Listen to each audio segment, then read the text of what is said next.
ಬನ್ನಿ fresh mango ಸಾಗು ಮಾಡೋಣ. ಮೊದಲಿಗೆ ನೆನೆಸಿರುವಂತಹ ಸಾಬುದಾನ ಒಂದು ಪಾತ್ರೆಗೆ ಹಾಕ್ಕೊಳ್ಳಿ. ನೆಕ್ಸ್ಟು ಫ್ರೆಶ್ ಮ್ಯಾಂಗೋ ಚೆನ್ನಾಗಿ ತೊಳೆದಿಟ್ಕೊಂಡು ಕಟ್ ಮಾಡ್ಕೋಬೇಕು. ನೋಡಿ ಎಷ್ಟು ಚೆನ್ನಾಗಿದೆ ಅಲ್ಲ ಕಲ್ಲರು. ಸೊ ನೆಕ್ಸ್ಟು ಒಂದು ಪಾತ್ರೆಗೆ ಸಾಬುದಾನ ಹಾಕಿ ಬೇಯಿಸಬೇಕು.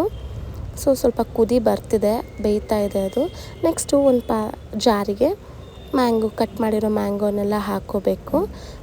ಜೊತೆಗೆ ಶುಗರ್ನ ಆ್ಯಡ್ ಮಾಡ್ಕೋಬೇಕು. ನಾನಿಲ್ಲಿ 1/4 ಕಪ್ ಶುಗರ್ನ ಆ್ಯಡ್ ಮಾಡಿಕೊಂಡು ಅದನ್ನು ಪೇಸ್ಟ್ ಮಾಡ್ಕೋಬೇಕು.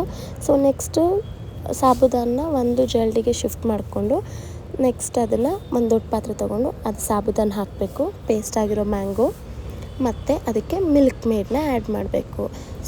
ಇದನ್ನು ನಾವು ಹಾಕಿದಷ್ಟು ಇನ್ನೂ ಸ್ವಲ್ಪ ಟೇಸ್ಟು ಚೆನ್ನಾಗಿರುತ್ತೆ. ನಾನು ಇದನ್ನು ಇಂಟರ್ನೆಟ್ಟಲ್ಲಿ ನೋಡಿ ಮಾಡಿದ್ದು. ನೆಕ್ಸ್ಟ್ ಇದನ್ನು ಮಿಕ್ಸ್ ಮಾಡ್ತಾ ಸ್ವಲ್ಪ ಮಿಲ್ಕ್ನ ಆ್ಯಡ್ ಮಾಡ್ಕೋಬೇಕು. ನಾನಿಲ್ಲಿ ಸ್ವಲ್ಪ ಮಿಲ್ಕ್ನ ಆ್ಯಡ್ ಮಾಡ್ಕೊಂಡಿದ್ದೀನಿ. ಯಾಕೆ ಅಂತ ಹೇಳಿದ್ರೆ ತುಂಬ ಮಿಲ್ಕ್ ಆದರೆ ಅದು ಚೆನ್ನಾಗಿರಲ್ಲ ಅಂತ, ಬಿಕಾಸ್ ಇದು ನಾನು 2ನೇ ಸಲ ಟ್ರೈ ಮಾಡ್ತಿರೋದು. ಅದಕ್ಕೋಸ್ಕರ ಇದನ್ನು ಚೆನ್ನಾಗಿ ಮಿಕ್ಸ್ ಮಾಡಬೇಕು. ನಮ್ಮ ಮ್ಯಾಂಗೋ ಸಾಗು ರೆಡಿಯಾಗಿದೆ.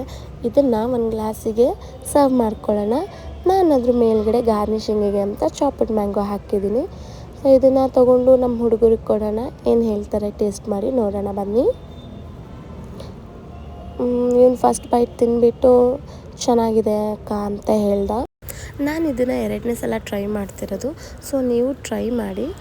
ಕಮೆಂಟ್ ಬಾಕ್ಸಲ್ಲಿ ಹೇಳಿ ಹೇಗಿತ್ತು ಅಂತ. Thank you so much.